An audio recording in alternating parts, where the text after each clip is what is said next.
কাহিনীর শুরুতে আমরা সলিন নামের এক মহিলাকে দেখি, যার বয়স ছিল 42 বছর। সলিন দেখতে খুব সুন্দরী ছিল। সে একটি আর্ট গ্যালারি চালায়। সলিন শিক্ষিত, বুদ্ধিমতী ও আত্মনির্ভর মহিলা, কিন্তু তার লাইফে কিছু অনাকাঙ্ক্ষিত ঘটনা রয়েছে। 5 বছর আগে তার ডিভোর্স হয়েছিল।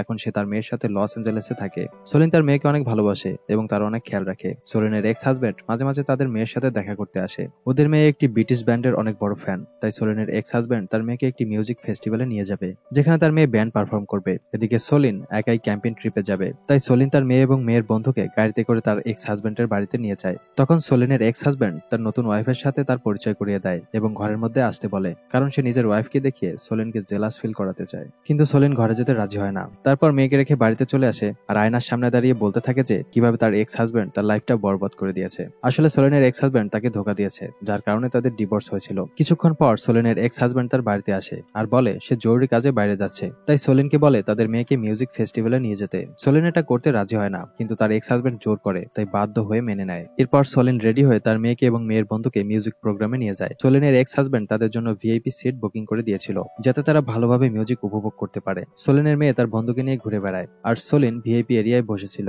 তখন সলিন ওয়াশরুমে যাওয়ার জন্য বের হয় আর ওয়াশরুম খুঁজতে গিয়ে ভুল করে একটি ভ্যানে উঠে পড়ে। সলিন যখন ওয়াশরুমের দরজায় নক দেয়, তখন ওয়াশরুম থেকে একটি ছেলে বের হয়ে আসে, যার নাম হায়েস। তারপর সলিন ওয়াশরুমে চলে যায় আর হায়েস কিছুটা কনফিউজড হয়ে পড়ে। যখন সলিন ওয়াশরুম থেকে বের হয়, তখন হায়েস তাকে বলে সে ব্রিটিশ ব্যান্ডের একজন ফেমাস সিঙ্গার আর এই ভ্যানটা ওদের ব্যান্ডেরই। এটা শুনে সলিন কিছুটা লজ্জায় পড়ে যায়। হায়েস তাকে বলে কিছুক্ষণ পর সে পারফর্ম করতে যাচ্ছে। হায়েস মাত্র 22 বছরের ছেলে, কিন্তু তার কথা বলার স্টাইল, তার পার্সোনালিটি, হাসি, লুক সবাইকে দিওয়ানা করে ফেলে। হায়েসও সলিনের প্রতি আকর্ষিত হয়ে পড়ে আর তাকে ড্রিঙ্ক অফার করে। এই দুজনের মধ্যে কিছুক্ষণ কথাবার্তা চলতে থাকে। সলিন বলে তার এক্স হাজব্যান্ডের এখানে আসার কথা ছিল, কিন্তু কোনো কারণে সে নিজেই বাচ্চাদের নিয়ে এখানে এসেছে। তখন একজন স্টাফ এসে হায়েসকে পারফর্ম করার জন্য রেডি হতে বলে। এরপর কনসার্ট শুরু হওয়ার আগে ব্যান্ডের মেম্বাররা সব ভিআইপি ফ্যানদের অটোগ্রাফ দেয়। তখন সেখানে সলিন ও তার মেয়ে এবং মেয়ের বন্ধুও ছিল। সলিন তাদের হায়েসের সাথে পরিচয় করিয়ে দেয়। সলিনের মেয়ের বন্ধু হায়েসকে বলে যে সলিনের একটি আর্ট গ্যালারি রয়েছে আর হায়েস যেন সেখানে অবশ্যই আসে। এরপর কনসার্ট শুরু হয়ে যায় আর হায়েসের ব্যান্ড পারফর্ম করে। ওখানে সবাই অনেক এনজয় করছিল, কিন্তু মাঝখানে হায়েস গান থামিয়ে সলিনকে নিয়ে একটি গান গায়, যেটা শুনে সলিন বুঝতে পারে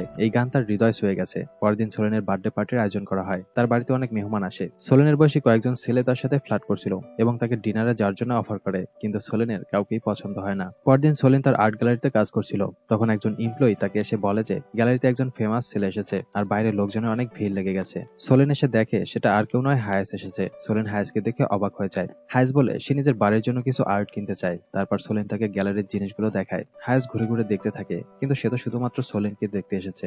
এরপর হায়েস গ্যালারিতে থাকা প্রায় সবকিছুই কিনে নেয়। তখন সলিন জানায় তার বন্ধুর ওয়্যার হাউসে আরো ভালো আর্ট রয়েছে, যেটা অবশ্যই হায়েসের ভালো লাগবে। এটা শুনে হায়েস সেখানে যেতে চায়। তারপর সলিন হায়েসকে মিডিয়ার থেকে লুকিয়ে গাড়িতে করে তার বন্ধুর ওয়্যার হাউসে নিয়ে যায়। ওখানে সলিন তাকে আর্ট দেখাতে থাকে আর দুজনের মধ্যে কথাবার্তা চলতে থাকে। হায়েস বলে সব মেয়েরা আমার নাম শুনলেই আমাকে পেতে চায়, কিন্তু তুমি তাদের থেকে ভিন্ন।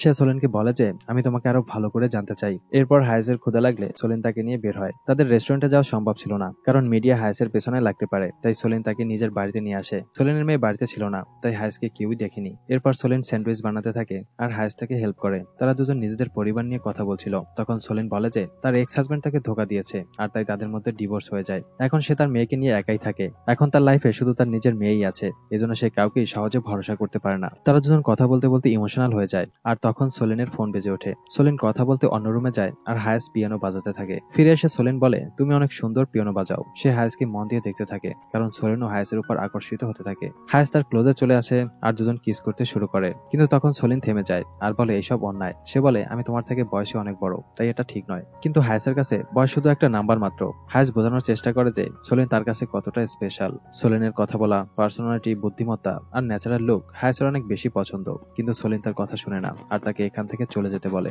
তখন হায়েস চলে যাওয়ার সময় নিজের ঘড়ি ইচ্ছে করেই সলিনের ঘরে রেখে যায়, কারণ ঘড়ি নেওয়ার বাহানায় আবারও সলিনের সাথে দেখা করতে পারবে। হায়েস চলে যাওয়ার পরেই সলিনের মেয়ে বাড়িতে ফিরে আসে, কিন্তু সলিন তাকে হায়েসের ব্যাপারে কিছুই বলে না। তারপর সলিন টেবিলের উপর হায়েসের ঘড়ি দেখতে পায় আর সেটা নিজের কাছেই রেখে দেয়। পরদিন সলিন তার মেয়েকে সামার ক্যাম্পে নিয়ে যায়। রাতে যখন সে ঘরে বই পড়ছিল, তখন তার কাছে হায়েসের মেসেজ আসে। হায়েস জানায় সে তাকে খুব মিস করছে এবং সলিনকে নিউ ইয়র্কে একটি হোটেলে দেখা করতে বলে, কারণ হায়েস তার ব্যান্ড পার্টির সাথে নিউ ইয়র্কে একটি প্রোগ্রাম করতে যাচ্ছে। সলিনও এখন হায়েসকে পছন্দ করতে শুরু করেছে এবং তার মেয়েও কয়েক সপ্তাহের জন্য সামার ক্যাম্পে গেছে। তাই সলিন হায়েসের কথা মতো ফ্লাইট ধরে নিউ ইয়র্কে চলে যায়। তারপর সে হায়েসের হোটেলের রুমে গিয়ে দেখা করে। তাকে দেখে হায়েস অনেক খুশি হয়ে যায় আর তারা দুজন একসাথে অনেক সময় কাটায় আর ইন্টিমেটও হয়। হায়েস সলিনকে ইউরোপে যাওয়ার অফার করে, যেখানে সে তার ব্যান্ডের সাথে কনসার্ট করতে যাবে। সলিন তার কথায় রাজি হয়ে যায় আর বলে তাদের এই সম্পর্ক সিক্রেট রাখতে হবে। হবে। এরপর হায়েস তার ব্যান্ডের সাথে সোলেনকে এটা বলে পরিচয় করিয়ে দেয় যে সে তার আর্ট কনসালটেন্ট। এরপর তারা ইউরোপে যায়, যেখানে তারা কনসার্টে পারফর্ম করে আর ফ্রি টাইমে হায়েস সোলেনকে নিয়ে নতুন জায়গায় ঘুরে বেড়ায়। এরপর তারা হোটেলে ফিরে প্রেমে ডুবে যায়। এখন দুজনের মধ্যে একটা গভীর সম্পর্ক তৈরি হয়ে যায়। সোলেন ভাবে যে তার লাইফে একাকিত্ব দূর হয়ে গেছে, সে আবারও মন ভরে বাঁচার স্বপ্ন দেখে। যখন সোলেনের কাছে তার মেয়ের কল আসে, তখন সে তার মেয়েকে মিথ্যে বলে যে সে বাড়িতেই আছে আর নিজের কাজে ব্যস্ত আছে। এখানে হায়েস আর সোলেন তাদের সম্পর্কের ব্যাপারে কাউকেই জানায়নি। দুজন ব্যান্ডের সাথেই সব জায়গায় ঘুরে বেড়াচ্ছে আর তাতে লোকজন ওদের উপর সন্দেহ করতে শুরু করে যে তারা ডেটিং করছে। একদিন হায়েস আর সোলেন রেস্টুরেন্টে একসাথে ছিল, তখন তারা দুজন কিস করে ফেলে। তখন মিডিয়ার লোকেরা ওদের ছবি তুলে ফেলে। পরের দিন হায়েস সোলেনের সাথে একটি রিসোর্টে যায়, যেখানে হায়েসের ব্যান্ড মেম্বার এবং গার্লফ্রেন্ড ছোট কাপড়ে পুলে আসে। এটা দেখে সোলেনের একটু নার্ভাস ফিল হয়, কারণ ওখানের মেয়েরা সুন্দরী ও ইয়াং ছিল। তারপর সোলেন হায়েসের সাথে পুলে বসেছিল। ব্যান্ডের লোকেরা ওদের সম্পর্কে জেনে যায়। ওখানের মেয়েরা সোলেনের বয়স ও তার মেয়েকে নিয়ে ঠাট্টা করতে থাকে, কিন্তু এতে হায়েস কিছুই মনে করে না। মেয়েরা সোলেনকে জিজ্ঞেস করে, তোমরা দুজন কিভাবে এক হলে? সোলেন বলে, হায়েস আমার জন্য গান গেয়েছিল। তখন ব্যান্ডের একটি ছেলে বলে, আমরা এরকম গান বানাই, যখন কোনো মেয়েকে ভালো লাগে তখন আমরা ওই গানটাই শোনাই। আর হায়েস আগে থেকেই বয়সে বড় মেয়েদের জন্য গান গেয়ে তাদের সাথে সম্পর্কে জড়িয়েছিল। এইসব শুনে সোলেনের অনেক খারাপ লাগে আর সে নিজের রুমে চলে যায়। তারপর সেখানে হায়েস আসে আর মাপ চায়, কিন্তু সোলেন ভাবে হায়েস থেকে ব্যবহার করেছে, তাই সে আবারও ধোঁকা খেয়ে গেল।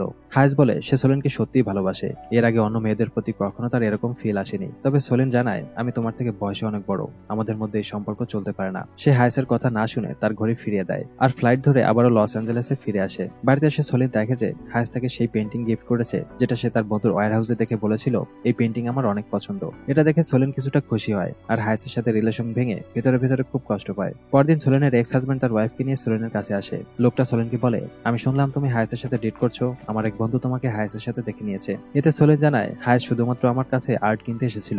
এটা শুনে সোলেনের এক্স হাজবেন্ড ওখান থেকে চলে যায়। যার আগে লোকটার ওয়াইফ সোলেনকে বলে, আমি তাকে ডিভোর্স দিতে চাই, কারণ আমাদের মধ্যে সম্পর্ক ঠিক চলছে না, কিন্তু এই কথা আমি এখনো তাকে বলিনি। এটা শুনে সোলেনের কোনো দুঃখ হয় না। পরদিন সোলেনের কাছে হায়েসের একটি মেসেজ আসে। সে তাকে বলে যে সোশ্যাল মিডিয়া থেকে দূরে থাকাটাই ভালো হবে, কিন্তু তারপরও সোলেন সোশ্যাল মিডিয়ায় ঢুকে পড়ে আর হায়েসের সাথে নিজের ফটো অনলাইনে দেখে ঘাবড়ে যায়।